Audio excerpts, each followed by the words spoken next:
Take me back, I guess, to that period of your life. What was going through your heart as this is all unfolding? Nobody was talking about human trafficking, and I would tell people these stories of the things I was coming across, and no one believed me. I don't think I can do this job, Tim. As soon as I lay down, all I see are those kids' faces.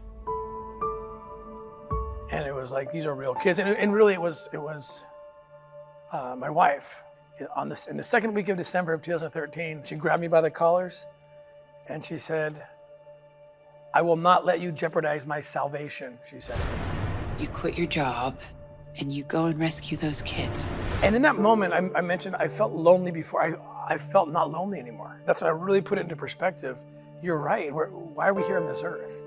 And then we jumped in, and the operation, as the movie depicts, was extremely successful. In fact, there's a documentary that covers the operation, and you'll see that it was actually bigger than what Sound of Freedom was able to even show.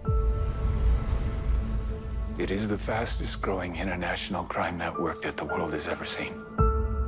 It has already passed the illegal arms trade, and soon it's going to pass the drug trade. Jim Caviezel portrays you in the film. Your thoughts seeing him on screen as you for the first time? Well, it's really bizarre, first of all, to watch. It's all rebel territory. No one goes in.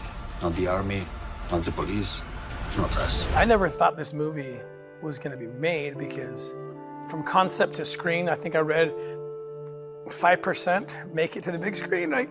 So when they were talking to me about it, these producers, I thought, well, it's not going to happen. But a few years into their endeavor, I remember they showed up in, I believe it was December of 2017, and they said, "Hey, we're going to film this summer,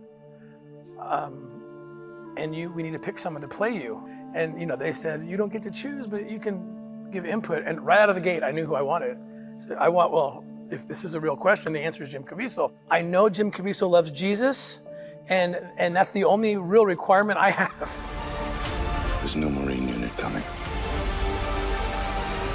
You're on your own. They asked him, and he had a really personal experience himself with human trafficking, and we didn't know about it. He jumped right in, and this is not just entertainment, or this is not just a job. This is truly a mission and a movement, and he's committed.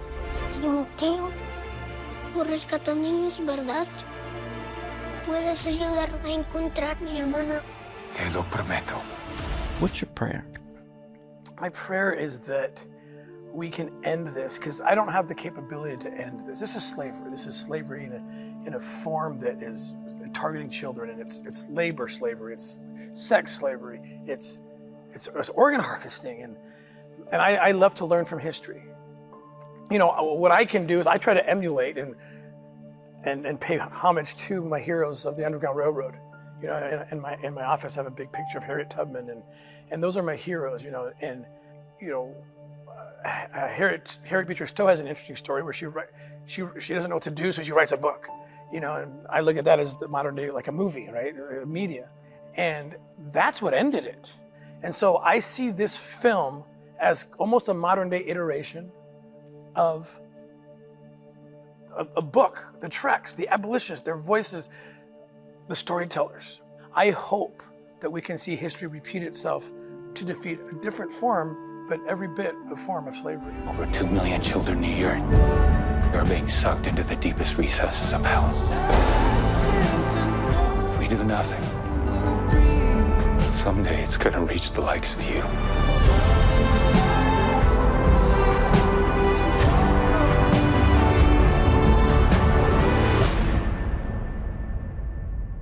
What if this was your daughter?